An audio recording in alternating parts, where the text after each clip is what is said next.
After thinking it over, no, feeling it over, and then thinking it over, there were things I should have said as my husband was leaving for good. For good. I don't think so.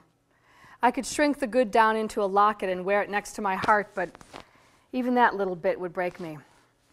Yep, I should have said a lot of things. Like, we could start over. I'm still a great dancer. Wait, your underwear's in the dryer. I hate you.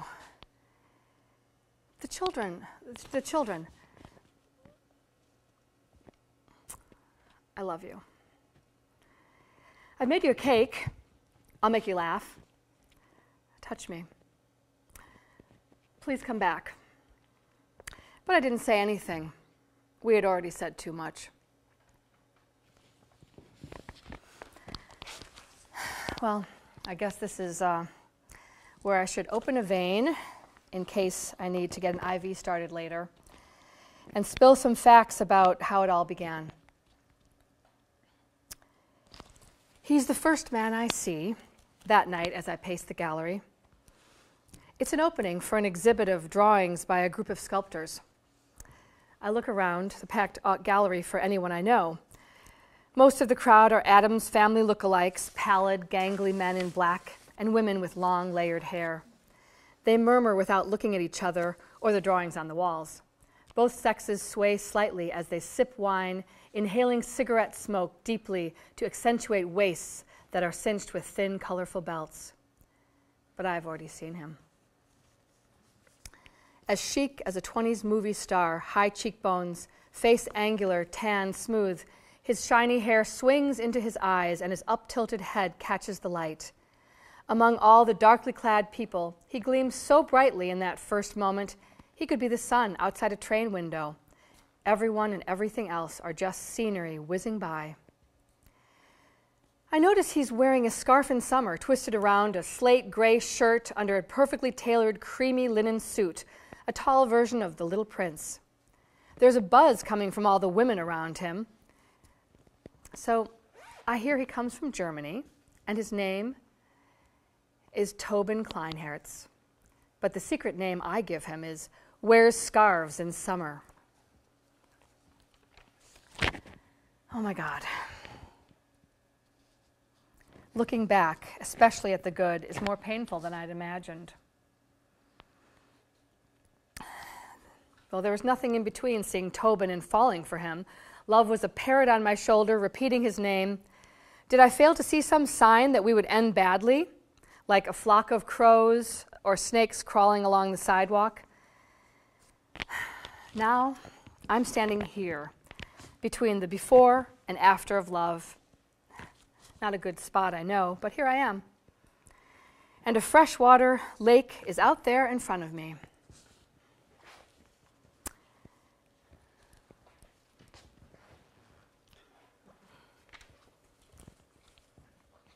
We were love. We were ships. Our bodies, fragile boats, are afloat. Water seeps into the carved-out part of his chest. My belly, our thighs, how we rise and fall together, our skin illumined from above and from each other. We stretch limbs like masts, bed linens taut to catch the wind, to carry us from certain shore. We push off each other, setting ravens free, love and water for days and nights. A dove returns with a twig in its beak, a sign that land, though unwelcome, is almost in sight.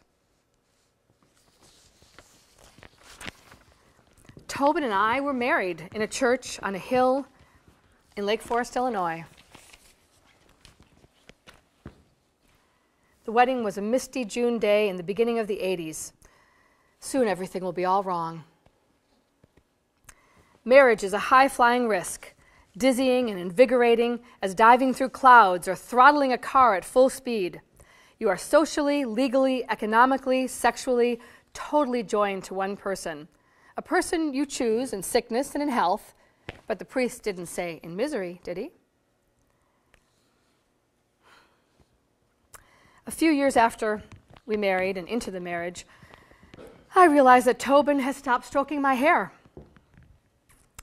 Then he graduates to never calling me by name, unless he's asking me to pick up his dry cleaning. Our children, Sparkly Ellender and Cuddly Marcus, don't seem to know anything that's going on. Until Tobin is watching a public television show. It's a series on World War II, a subject on which he is obsessed. I come into the room. Tobin, I have to talk to you. No answer. The children's daycare has to be paid by tomorrow. Background rumbling of weapons of destruction. We're 3 months late. No answer. And more artillery sounds from electric box in front of German husband. Tobin, he turns up the box. The children run into the room to see what the noise is.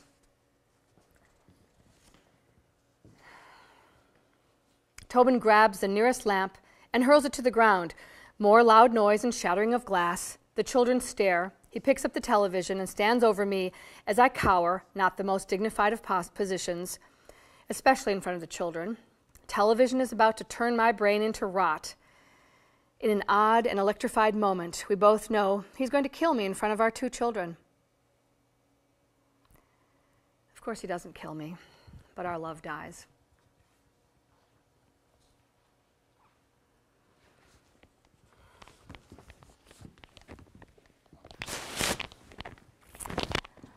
How to poison. I'm sure there are shelves and shelves of books that deal with how to inform children that their parents are splitting up. There must be books that outline a way to do it gently and with the least amount of harm. Maybe Tobin and I should have read one. All I know is that the children, Ellender, age 8, and Marcus, age 7, are frozen on the landing of the stairs when I come home. They look at me as if I'm an intruder. Daddy told us not to worry, that you're getting divorced, Ellender yells at me. Marcus plugs his ears, screaming, I don't want to talk about it. Is it true, Mommy? Ellender cries. Is it? An explosion inside me goes nowhere.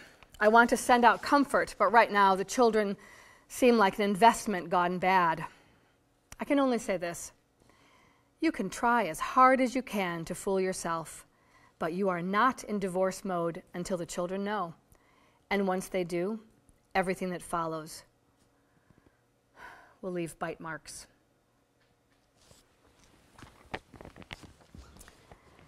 After.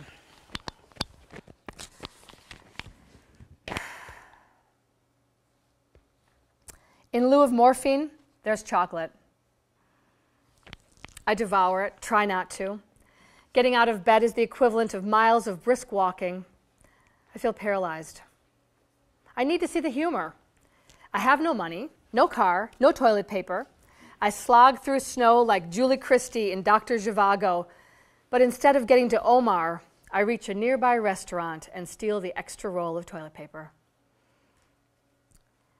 More than half my bed is covered with open books, occupying roughly the same amount of space Tobin would have.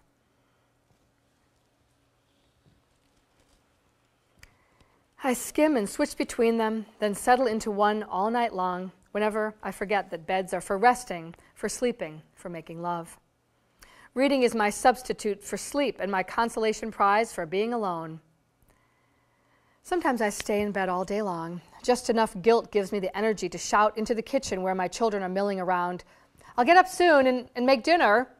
What are we having? They chorus. Kids, I don't know. Let me rest for a minute.